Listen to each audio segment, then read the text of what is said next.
नमस्कार दोस्तों, स्वागत है आप सभी का एक बार फिर से हमारे यूट्यूब चैनल पे। मेरा नाम है सुमित तिवारी और इसी क्रम में आज के लिए जो हम आपके लिए इंपॉर्टेंट वीडियो लेके आए हैं यहाँ पे जो काम करेंगे हम मॉडर्न हिस्ट्री के बारे में। ठीक है, हिस्ट्री में मॉडर्न हिस्ट्री से आपको पता है बहुत ज़्यादा क्वेश्चन पूछे जाते हैं आधुनिक भारत से। ठीक है, तो उसमें कांग्रेस के जो प्रमुख अधिवेशन हुए थे उनके अध्यक्ष कौन थे, साथ में वो अधिवेशन कहाँ पे हुए थे। आपने देखा है एग्जाम में, आप किसी भी एग्जाम की प्रिपरेशन कर रहे हैं, स्टेट गवर्नमेंट की एग्जाम की प्रिपरेशन कर रहे हैं चाहे सेंट्रल गवर्नमेंट की एग्जाम प्रिपरेशन कर रहे हैं, तो वहाँ पे ये क्वेश्चन हमेशा पूछा जाता है कि कांग्रेस के अधिवेशनों के बारे में। ठीक है, तो इसी के ऊपर आज हम वीडियो बना आपके लिए वीडियो लेके आए हैं इंपॉर्टेंट, जिसमें जो जो क्वेश्चन पूछे जाते हैं एग्जाम में उसी को मैंने यहाँ पे कवर किया हुआ है। ठीक है, तो आप इसको देखिए वीडियो अंत तक, और आपको वीडियो अच्छी लगती है तो वीडियो को लाइक कीजिए। ठीक है, तो हम वीडियो को चलो स्टार्ट करते हैं। देखिए, ये सभी आपके लिए इंपॉर्टेंट रहेंगे जितने भी करवाऊंगा। ठीक है, यहाँ पे अधिवेशन कांग्रेस के देखिए, पहला था 1885 में। ठीक है, जो आईएनसी कब बनी थी आपकी 28 दिसंबर, ये बनी थी आपकी 1885 को। इंपॉर्टेंट क्वेश्चन पूछा जाता है। ठीक है, तो इंडियन नेशनल कांग्रेस थी कब बनी थी करके, तो इसका जो पहला अधिवेशन हुआ था ये कहाँ पर हुआ था, बंबई में हुआ था। ठीक है, और इसके अध्यक्ष कौन थे यहाँ पे, व्योमेश चंद्र बनर्जी। क्वेश्चन पूछता है इससे, देखिए अध्यक्ष भी, स्थान भी और अधिवेशन भी। अब इसमें इंपॉर्टेंट चीज़ें क्या क्या थी, महत्वपूर्ण तथ्य इसके, गोकुलदास तेजपाल महाविद्यालय में ये आयोजित किया गया था। ठीक है, कहाँ पे है, मुंबई में है ये। इसमें 72 प्रतिनिधि थे। समकालीन गवर्नर लॉर्ड डफरिन थे। ठीक है, इस टाइम पे ये क्वेश्चन ये पूछता है कि जो आईएनसी का फॉर्मेशन हुआ उस टाइम के भारत का जो गवर्नर जनरल कौन था, तो ये था आपका लॉर्ड डफरिन था। ठीक है, इंपॉर्टेंट है ये साथ में। ठीक है, और ये क्वेश्चन पूछता है कि समकालीन गवर्नर जनरल के बारे में पूछता है, तो उस टाइम पे कौन था, यहाँ लॉर्ड डफरिन के टाइम पे ये फॉर्मेशन हुआ था। ठीक है, उसके बाद जो प्रमुख नेता थे सुरेंद्र नाथ बनर्जी, ये इसमें उपस्थित नहीं थे। ठीक है, साथ में सचिव के बारे में पूछता है। ठीक है, तो आईएनसी में जो फर्स्ट सचिव थे वो कौन थे, एओ ह्यूम थे। ठीक है, और इनके द्वारा ही क्या किया गया था, ये आईएनसी बनाने का फैसला लिया गया था। ठीक है, इंपॉर्टेंट है। पहला आपका रमेश चंद्र बनर्जी 1885 का कहाँ, मुंबई में हुआ था। ठीक है, उसके बाद आता है आपका यहाँ पे दूसरा अधिवेशन। ठीक है, अब दूसरा कहाँ हुआ था, ये 1886 में हुआ था। ये दादा भाई नेरोजी जो थे वो क्या थे, इसके अध्यक्ष थे, और कहाँ पे हुआ था, ये कलकत्ता में हुआ था। ठीक है, क्वेश्चन पूछता है। ठीक है, दादा नेरोजी को क्या कहा जाता है, grand old man of India भी इसको कहा जाता है, इंपॉर्टेंट है। ठीक है, इनके द्वारा एक बुक ली गई थी, poverty in British rule in India. ठीक है, poverty in British rule in India, important book है वो भी। और साथ में नेशनल कॉन्फ्रेंस और भारतीय राष्ट्रीय कांग्रेस का यहाँ पे विलय हो गया था। ये क्वेश्चन पूछता है कि कौन आईएनसी का जो इंडियन नेशनल कौन सा अधिवेशन था जहाँ पे नेशनल कॉन्फ्रेंस और भारतीय राष्ट्रीय कांग्रेस क्या हुआ, यहाँ पे मर्ज हो गए थे। ठीक है, तीसरा है 1887 का। ठीक है, तो इसमें क्वेश्चन ये भी इंपॉर्टेंट हो जाता है। क्वेश्चन पूछता है कि पहले मुस्लिम अध्यक्ष किस में थे। ठीक है, कौन से आईएनसी का कौन सा अधिवेशन हुआ था, या पहले किस अधिवेशन में हुए थे। तो पहला अधिवेशन जो था आपका वो था बहादुद्दीन तैजी, यहाँ पे बने थे अध्यक्ष, और मद्रास में। ठीक है, तो मद्रास में अधिवेशन हुआ था, और ये इंपॉर्टेंट है, इसको आप स्टार मार्क कर लीजिएगा। ठीक है, अगला है चौथा अधिवेशन, ये हुआ था 1888 में। ठीक है, जॉर्ज यूले। ठीक है, पहले बार कोई अंग्रेज क्या था यहाँ पे अध्यक्ष बना था, जॉर्ज यूले, तो इसलिए ये इंपॉर्टेंट। ठीक है, पहला दूसरा तीसरा चौथा लगातार इंपॉर्टेंट है, और ये आपका यूपी इलाहाबाद में हुआ था, और प्रथम अंग्रेज अध्यक्ष थे यहाँ पे कौन, जॉर्ज यूले। ठीक है, चलिए अगला है यहाँ पे 1890 का। ठीक है, उसके बाद 89 का इतना इंपॉर्टेंट नहीं है। अब आता है 1890 का, जिसमें कौन है, फिरोज शाह मेहता। ठीक है, इंपॉर्टेंट पर्सनैलिटी है ये, और ये अध्यक्ष ये कहाँ पे हुआ था आपका, ये कलकत्ता अधिवेशन था। ठीक है, और यहाँ पे क्या क्या हुआ था, देखिए कलकत्ता विश्वविद्यालय की पहली महिला स्नातक कादम्बिनी गांगुली ने कांग्रेस अधिवेशन को संबोधित किया था। क्वेश्चन पूछ लेगा कि किस महिला के द्वारा यहाँ पे जो आपका 1890 का जो यहाँ पे था, ठीक है, कलकत्ता अधिवेशन था, किसने यहाँ पे अधिवेशन को संबोधित किया था, तो कौन थी, कादम्बिनी गांगुली थी। ठीक है, इसको आप ऐसे याद रखिएगा, जो सौरभ गांगुली है क्रिकेट वाली, ठीक है, सौरभ गांगुली क्रिकेटर हैं, वो कहाँ से थे, वो कलकत्ता से है। ठीक है, बंगाल से, तो इसलिए याद कर लो गांगुली कहाँ से थी, ये यहाँ पे कलकत्ता से थी। ठीक है, चलिए कलकत्ता अधिवेशन में अगला है आपका 1896 का, बहुत ज़्यादा इंपॉर्टेंट है ये। ठीक है, क्वेश्चन पूछता है इससे, यहाँ पे कौन थे, रहमतुल्ला सयानी थे। ठीक है, अध्यक्ष थे, और कहाँ पे हुआ था, ये भी आपका कलकत्ता में हुआ था। और पहली बार यहाँ पे वंदे मातरम जो गीत है हमारा राष्ट्रीय गीत, ठीक है, वो यहाँ पे गाया गया था। राष्ट्रीय गीत वंदे मातरम है हमारा, और राष्ट्रीय गान जनगण मन है। ठीक है, तो इनमें कंफ्यूज नहीं होना है आपको। तो और राष्ट्रीय गीत की बात करेंगे तो वंदे मातरम पहली बार, ये क्वेश्चन पूछेगा कि पहली बार राष्ट्रीय गीत कहाँ पे गाया गया, तो ये आपका कलकत्ता अधिवेशन 1896 में, और यहाँ पे अध्यक्ष कौन थे, रहमतुल्ला सयानी थे। ठीक है, इसके बाद आता है आपका 1905 का, काफ़ी ज़्यादा इंपॉर्टेंट है 1905 का। ठीक है, इसमें गोपाल कृष्ण गोखले, ठीक है, इंपॉर्टेंट है। ये कौन थे गोपाल कृष्ण गोखले, ये गांधी जी के राजनीतिक गुरु थे। ठीक है, इंपॉर्टेंट क्वेश्चन पूछता है ये, और ये हुआ था आपका बनारस यूपी में। ठीक है, अब यहाँ पे दो चीज़ें हुई, एक तो बंगभंग की आलोचना हुई यहाँ पे, जो बंगभंग आंदोलन थे। ठीक है, और स्वदेशी का बहिष्कार का समर्थन यहाँ पे मिला था। ठीक है, ये क्वेश्चन भी पूछता है पहली बार की कौन से में स्वदेशी का बहिष्कार किया गया, तो ये आपका 1905 का बनारस अधिवेशन था।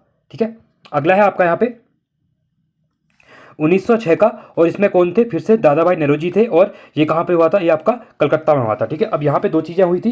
कांग्रेस का मूल लक्ष्य यहाँ पे स्वराज प्राप्ति। अब ये क्वेश्चन इतना ज़्यादा इंपॉर्टेंट है कि हर एग्जाम में आपको दिख जाएगा, पूछते कि स्वराज प्राप्ति का पहली बार घोषणा कब की गई थी, तो ये आपकी कलकत्ता अधिवेशन 1906 में की गई थी। और क्वेश्चन पूछ लेगा कि किसके अध्यक्ष थे उस टाइम पे, ठीक है, कौन अध्यक्ष थे या किसके अध्यक्ष काल में ये हुआ था, तो दादा भाई नौरोजी। ठीक है, इंपॉर्टेंट है, ये अगला है।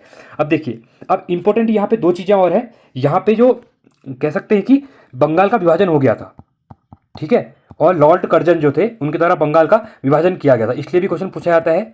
ठीक है, कि बंगाल के विभाजन के समय कौन गवर्नर थे, ठीक है, या फिर गवर्नर वायसराय जो भी थे। ठीक है, तो ये थे आपके कौन थे, लॉर्ड, ठीक है, कर्जन थे। ठीक है, अगला है 1907। अब इसमें रासबिहारी बोस, ठीक है, रासबिहारी घोष थे यहाँ पे। ठीक है, अब रासबिहारी घोष का सूरत अधिवेशन ये इसलिए इंपॉर्टेंट हो जाता है क्योंकि कांग्रेस का विभाजन यहाँ पे नरम दल और गर्म दल में हो गया था। ठीक है जी, एक नरम दल में कौन थे, जो एकदम से शांत वाले थे, ठीक है, जो क्या करते थे, अहिंसा नहीं करते, जो मतलब हिंसा वगैरह नहीं करते थे। ठीक है, और गर्म दल में कौन लोग थे, जो जिनको गुस्सैल टाइप के लोग, ठीक है, जैसे लाल बाल पाल, आपने सोचा होगा लाल बाल पाल। ठीक है, तो ये क्या है, रिवोल्यूशनरी थे। ठीक है, एक टाइप से ये गर्म दल में थे। तो कांग्रेस का विभाजन कहाँ पे हुआ, आपका सूरत अधिवेशन में हुआ 1960 में। अध्यक्ष कौन थे, रासबिहारी घोष थे। ठीक है, चलिए, अब इसके बाद इंपॉर्टेंट आता है आपका 1915 का। ठीक है, उससे पहले कोई इंपॉर्टेंट नहीं है, 1911 का है, जहाँ पे क्या हुआ कि दिल्ली दरबार लगा, राजधानी हमारी कलकत्ता से कहाँ पे, जो कलकत्ता से राजधानी आपकी दिल्ली शिफ्ट हो गई थी 1912 में, एक घोषणा 1911 में हुई थी। ठीक है, वो मैं अगले लेक्चर में करवा दूंगा, अभी हम यहाँ पे अधिवेशन की बात कर रहे हैं तो वो देख लेंगे कि उसमें फिर क्या क्या इंपॉर्टेंट है। ठीक है, चलिए, अब 1915 का क्या था, सत्येंद्र प्रसन्न सिन्हा। ठीक है, तो ये बम्बई अधिवेशन था और लॉर्ड वेलिंगटन ने भाग लिया था। अब ये इंपॉर्टेंट है, इसमें अंग्रेज थे जो लॉर्ड वेलिंगटन, ठीक है, इनके द्वारा इसमें क्या किया गया था, भाग लिया गया था। ठीक है, चलिए, इसके बाद आता है आपका अगला, इंपॉर्टेंट है ये भी। ठीक है, 1916 का। ठीक है, अब 1916 में क्या इंपॉर्टेंट है, अंबिका चरण मंजूमदार। ये क्वेश्चन पूछता है क्योंकि यहाँ पे क्या हुआ था, फिर से नरम दल और गर्म दल क्या हो गए थे, एक आ गए थे। ठीक है, इसलिए ये भी इंपॉर्टेंट माना जाता है।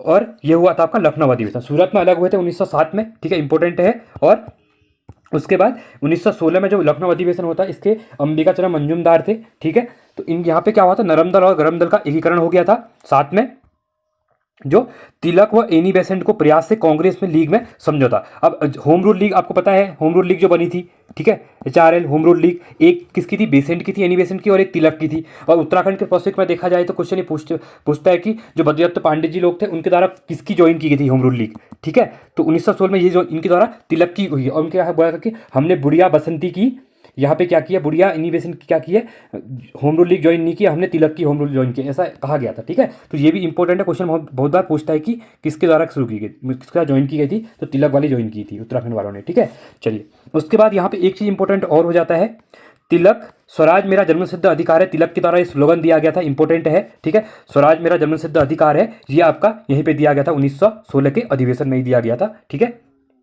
अगला आता है आपका 1917 का।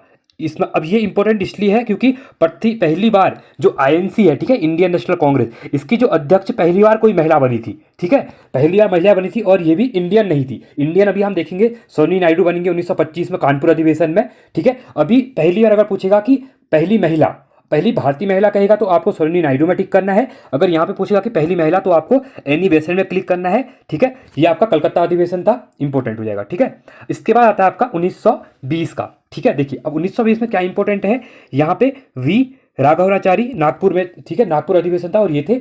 अब यहाँ पे 1919 का तो इंपॉर्टेंट था, क्योंकि वो इसलिए इंपॉर्टेंट था क्योंकि वहाँ पे वो कहाँ पे हुआ था, आपका अमृतसर में हुआ था। और अमृतसर में 13 अप्रैल को ही क्या हुआ था, 1919 को ही जलियांवाला बाग हत्याकांड भी हो गया था। ठीक है, ये इसलिए भी इंपॉर्टेंट हो जाता है। चलिए, अब देखते हैं 20वां।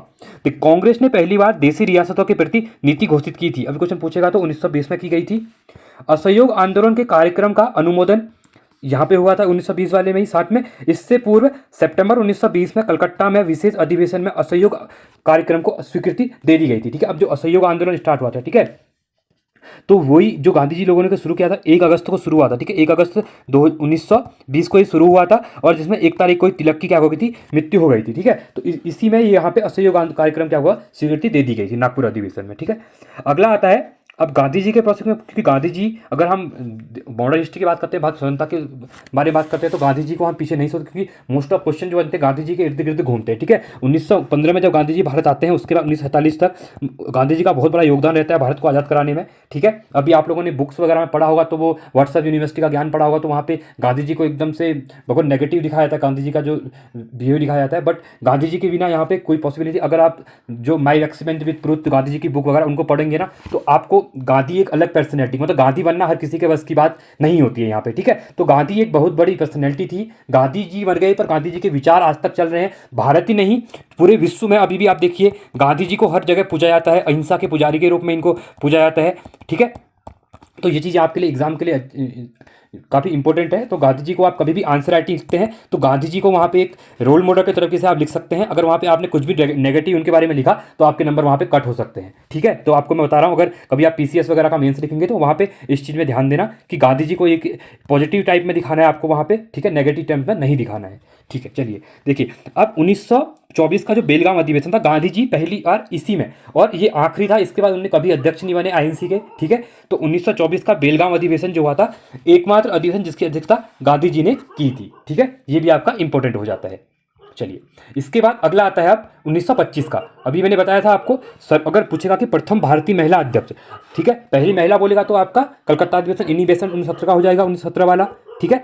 और अगर यहाँ पे पूछेगा कि प्रथम भारतीय महिला, तो सरोजिनी नायडू कानपुर अधिवेशन 1925 में बनी थी अध्यक्ष आईएनसी की, ठीक है। अब इसके बाद यहाँ पे इंपॉर्टेंट चीज़ है 1927 का, ठीक है। इसमें एमए, ठीक है, एमए अंसारी थे, और ये मद्रास में हुआ था। इसमें क्या हुआ था, स्वतंत्रता का प्रस्ताव पारित हुआ था। ये क्वेश्चन पूछा गया है 2-3 एग्जाम में कि स्वतंत्रता का प्रस्ताव आईएनसी के कौन से अधिवेशन में हुआ था, तो ये मद्रास अधिवेशन था, ठीक है, 1927 में हुआ था, ठीक है। साथ में जो साइमन कमीशन आया था, ठीक है, तो साइमन कमीशन भारत आया था, तो यहाँ पे उसका बहिष्कार किया गया था, ठीक है। साइमन गो बैक के जहाँ पे नारे भी दिए गए थे, ठीक है। और यहाँ पे लाला लाजपत राय की क्या हो गई थी, इसी के विरोध में जब इनके द्वारा लाहौर में क्या किया गया, इसका बहिष्कार किया गया, तो लाठी, इनके सर पे लाठी लग गई थी, और जिसके बाद इनकी मृत्यु हो गई थी, ठीक है। 1929 का है, इंपॉर्टेंट है, जवाहरलाल नेहरू लाहौर अधिवेशन हुआ था ये, और पहली बार पूछता है कि पूर्ण स्वराज की मांग कहाँ पे की गई थी, तो ये था पहली बार 1929 का, जवाहरलाल नेहरू की अध्यक्षता में लाहौर अधिवेशन था। इसी के बाद ही अभी हम जो क्या बनाते हैं, आपका गणतंत्र दिवस बनाते हैं, ठीक है। गणतंत्र दिवस जो बनाते हैं हम 26 जनवरी को, ठीक है, तो वो इसी के बाद क्या हुआ था, पूर्ण स्वराज के बाद ही रावी नदी के तट पे, ठीक है, रावी नदी के तट पे 1930 26 जनवरी को हम लोगों ने क्या किया, झंडा यहाँ पे तिरंगा फहराया गया था। इसके बाद ही जो हमारा गणतंत्र दिवस हम मनाते हैं, तो 26 जनवरी हम इसी के उपलक्ष्य में मनाते हैं, ठीक है। इसलिए 26 जनवरी की डेट हमके द्वारा यहाँ भारत के द्वारा यहाँ पे चूज की गई थी, ठीक है, क्योंकि पहली बार पूर्ण स्वराज की मांग यहाँ पे हुई थी। चलिए, ठीक है। अगला है अब इंपॉर्टेंट यहाँ पे 1931 का वल्लभ भाई पटेल, ठीक है। अब वल्लभ भाई पटेल का इंपॉर्टेंट इसलिए भी हो जाता है कि ये कराची अधिवेशन था। अब पहली बार जो मौलिक अधिकार है हमारे, ठीक है, अब हमारे जो मौलिक अधिकार है, ठीक है, फंडामेंटल राइट्स को हम कहते हैं, पॉलिटी में आप सब पढ़ते होंगे, ठीक है, फंडामेंटल राइट, मौलिक अधिकार, जो कि आर्टिकल नंबर 12 से लेकर कहाँ तक है, आपके 35 तक है, ठीक है। ये इंपॉर्टेंट इसलिए है क्योंकि पूरा पॉलिटी इसके इर्द गिर्द घूमता है। मोस्ट ऑफ आपके एग्जाम में क्वेश्चन देखते हैं, तो फंडामेंटल राइट से ही क्वेश्चन आता है कि आपकी स्वतंत्रता के क्या क्या अधिकार है आपके, ठीक है, भारत में। तो ये इंपॉर्टेंट इसलिए बता सकता है। और यहाँ पे पहली बार इन जो मौलिक अधिकारों का प्रस्ताव यहीं पे पास किया गया था 1931 का कराची अधिवेशन में। अध्यक्ष कौन थे, वल्लभ भाई पटेल थे। साथ में गांधी इरविन समझौते जो 14 सूत्री मांगे थी, इन्हीं में अनुमोदन यहाँ पे हुआ था इसी के, ठीक है। चलिए, अगला है 1936 का, अभी अप्रैल में हुआ था, इंपॉर्टेंट है। जवाहरलाल नेहरू ने इसकी अध्यक्षता की थी, और ये कहाँ पे हुआ था, लखनऊ में हुआ था। अब यहाँ पे क्या था, जवाहरलाल नेहरू ने पहली बार समाजवाद को भारत की समस्याओं को हल करने की कुंजी बताया। समाज, क्योंकि एक सामाजिक नेता थे, समाजवाद को काफ़ी फेवर करते थे जवाहरलाल नेहरू जी, ठीक है। तो पहली बार यहाँ पे इसकी कुंजी इनके द्वारा बताया गया था 1936 के अधिवेशन में, ठीक है। चलिए, इसके बाद आता है आपका दिसंबर 1936 में। देखो, अब 36 में अप्रैल में एक अलग अधिवेशन हुआ था। उसके बाद आपका फैजपुर अधिवेशन, इसमें भी जवाहरलाल नेहरू ने अध्यक्षता की थी। और पहली बार ये क्वेश्चन पूछेगा कि गांव में कौन सा अधिवेशन हुआ, तो फैजपुर गांव में ये आपका पहली बार हुआ था, आपका 1936 का अधिवेशन, ठीक है। ये भी आपका इंपॉर्टेंट है। अगला है 1938 का हरिपुरा, त्रिपुरी और हरिपुरा इंपॉर्टेंट हो जाते हैं, अभी डिस्कस करेंगे हम, क्योंकि यहाँ पे क्या हुआ था कि जो सुभाष चंद्र बोस के इनके द्वारा कुछ मतभेद हो गए थे गांधी जी के साथ, और इनके द्वारा आईएनसी यहाँ पे छोड़ दी गई थी, ठीक है। और राजेंद्र प्रसाद को यहाँ पे अध्यक्ष बना दिया गया था। देखिए, अब पहली बार 1938 का जो सुभाष चंद्र बोस के अध्यक्ष थे, ठीक है, हरिपुरा सेशन के। और राष्ट्रीय नियोजन समिति की यहाँ पे ये क्वेश्चन पूछा जाता है, ठीक है। राष्ट्रीय नियोजन समिति का जो कही गई थी काम जो, तो वो कहाँ पे हुआ था, तो ये हरिपुरा सेशन में हुआ था 1938 में, ठीक है। अब 1939 का जो त्रिपुरी सेशन है, ठीक है, इंपॉर्टेंट इसलिए है कि सुभाष चंद्र बोस के इस्तीफे दिए जाने के बाद डॉक्टर राजेंद्र प्रसाद को अध्यक्ष चुना गया था। ये क्यों हुआ था? क्योंकि यहाँ पे सुभाष चंद्र बोस एक साइड से उठे थे और साथ में आपके इसी के पिट्टाभी सीतारमैया, ठीक है, पिट्टाभी सीतारमैया गांधी जी ने उठाए थे, ठीक है। तो यहाँ पे क्या होता है कि इनकी यहाँ पे जीत हो जाती है सुभाष चंद्र बोस की, तो गांधी जी कहते हैं कि ये पिट्टाभी सीतारमैया की हार नहीं है, ये मेरी हार है। तो इसको देखते हुए सुभाष चंद्र बोस क्या करते हैं, आईएनसी से यहाँ पे इस्तीफा दे देते हैं अध्यक्ष पद से, और वो अब क्या करते हैं, बाद में सिंगापुर साइड चले जाते हैं, जिसके बाद में वो वहाँ पे हिंद फौज वगैरह बनाते हैं, ठीक है। और यहाँ पे उसके बाद क्या होता है, यहाँ पे राजेंद्र प्रसाद क्या होता है, इसके अध्यक्ष बन जाते हैं, ठीक है। ये इनका क्या था कि मतभेद था सुभाष चंद्र बोस और, बहुत बार हिस्ट्री में आपको गलत हिस्ट्री पढ़ाई जाती है, मतभेद तो था, पर इन दोनों का मतभेद होना अलग बात है, व्यक्तिगत मतभेद था, ठीक है। बट इनका टारगेट एक ही था कि भारत को स्वतंत्र करवाना है, ठीक है। तो भारत को स्वतंत्र कराना, दोनों का मेन टारगेट वही था। पर आपसी मतभेद तो हो किसी में रहते हैं, आप घर में भी देखते हैं कि आप कभी पापा मम्मी से ही मतभेद हो जाते हैं, वो अलग चीज़ें होती हैं। बट इनका जो मेन कारण था, भारत को, राष्ट्र को क्या करना था, स्वतंत्र कराना था, ये मेन मोटो था इनका। और इनके काम किया, इसलिए 1942 में क्या हुआ, ठीक है, तो राष्ट्रपिता की संज्ञा भी सुभाष चंद्र बोस के द्वारा इनको, गांधी जी को दे दी गई। देखिए 1938 में इनके यहाँ पे लड़ाई भी होती है, मतभेद होता है, उसके बाद भी 1942 में राष्ट्रपिता की संज्ञा भी इनको दे देते हैं। मतलब इनके बीच में उस टाइम पे मतभेद था, बस बाद में चीज़ें सब सॉर्ट आउट हो गई थी, ठीक है। चलिए अगला है यहाँ पे, ये 1946 का, ठीक है। अब देखिए 1941 से क्या होता है, 1941 के बाद जो डू एंड डाई वाला जो होता है, ठीक है, उसके बाद 6 साल के लिए यहाँ पे आईएनसी को पूरा तरीके से बंद कर दिया जाता है, कोई भी अधिवेशन नहीं होता है, ठीक है। ये इंपॉर्टेंट क्वेश्चन माना जाता है, क्योंकि जितने बड़े बड़े नेता है सबको जेल डाल दिया जाता है अंग्रेजों के द्वारा, ठीक है। तो अब उसके बाद आता है आपका आचार्य जेबी कृपलानी। ये क्वेश्चन पूछा गया एग्जाम में, मेरठ अधिवेशन 1946 में, और आज़ादी के समय जेबी कृपलानी ही कांग्रेस के अध्यक्ष थे, ठीक है। ये क्वेश्चन पूछता है कि आज़ादी के समय आईएनसी के जो कौन थे अध्यक्ष यहाँ पे, तो जेबी कृपलानी थे, ठीक है। तो ये इंपॉर्टेंट हो जाएगा। तो ये थी हमारे इंपॉर्टेंट क्वेश्चन। आई होप आपको वीडियो अच्छी लगी होगी, ठीक है। तो वीडियो अच्छी लगी, वीडियो को एक लाइक मारिए, ठीक है। आप लोग वीडियो को देखते हैं पर वीडियो को लाइक नहीं करते, अगर वीडियो को आप लाइक करते हैं तो मुझे उससे मोटिवेशन मिलता है और आगे वीडियो बनाने के लिए मैं अपने आपको प्रेरित करता हूँ, ठीक है। और साथ में चैनल को सब्सक्राइब कीजिए, ठीक है, और दोस्तों के साथ वीडियो को शेयर कीजिए। साथ में आप टेलीग्राम चैनल को ज्वाइन कर सकते हैं, यहाँ पे हम इंपॉर्टेंट अपडेट डाल देते हैं एग्जाम रिलेटेड या करंट अफेयर, या फिर आपको कुछ डिस्कस करना होता है वीडियो रिलेटेड, तो मैं यहाँ पे डिस्कस कर लेता हूँ, ठीक है। आप यहाँ पे मैसेज कर सकते हैं। साथ में जो आबकारी का पेपर होने वाला है, ठीक है, तो आबकारी के लिए टेस्ट सीरीज जो प्रैक्टिस सेट चल रहा है हमारी, ठीक है, प्रैक्टिस सेट करवा रहा हूँ मैं, 21 प्रैक्टिस सेट करवा चुका हूँ। आप जाके देखिए, 1 घंटे की वीडियो होती है, उसमें हम 100 क्वेश्चन पूरे पैटर्न वाइज क्या करते हैं यहाँ पे डिस्कस करते हैं, तो आप उसको देख सकते हैं। साथ ही जो परीक्षावाड़ी सबसे उत्तराखंड की जो परीक्षावाड़ी है उसकी जो एमसीक्यू सीरीज चल रही है, ठीक है, इंपॉर्टेंट चैप्टर वाइज मैं एमसीक्यू करवा रहा हूँ, जिसमें डिटेल में हम एक चैप्टर के कम से कम 200 से 300 क्वेश्चन करवा रहा हूँ, जिससे कि आपके सभी टाइप के क्वेश्चन यहाँ पे क्या जाएंगे, कवर हो जाएंगे एग्जाम के लिए, ठीक है। और अपने आप को आप कंफर्ट फील करवाएंगे पेपर के टाइम पे। साथ ही जो विंसियर ईयर बुक है, ठीक है, तो विंसियर ईयर बुक की भी यहाँ पे वीडियो बनी हुई है करंट अफेयर की, तो आप उनको देखिए और अपने स्कोर को बूस्ट कीजिए, ठीक है। काफ़ी इंपॉर्टेंट बुक मानी जाती है विंसियर ईयर बुक, और 2024 की यहाँ पे मैं इसको करवा रहा हूँ। इसी क्रम में उत्तराखंड के जो अनेकार्थी शब्द है, ठीक है, अनेकार्थी शब्द हो गए, लोकोक्ति हो गई, या फिर शब्दकोश हो गए, इसकी वीडियो भी वहाँ पे आ रही है, आप उसको भी देख सकते हैं, ठीक है। ये भी काफ़ी इंपॉर्टेंट हो जाएगी आगे वाले एग्जाम, जो समूह गौ के एग्जाम होने वाले हैं आपके, ठीक है। और साथ ही उत्तराखंड का जो बजट है, ठीक है, उत्तराखंड का बजट है, इसकी भी बजट 2024, ठीक है, बजट 2024 की वीडियो बनी हुई है, आप उसको भी देख सकते हैं, जिससे भी एग्जाम में क्वेश्चन बनते हैं आगे, ठीक है। और तब तक के लिए बने रहिए। Thanks for watching.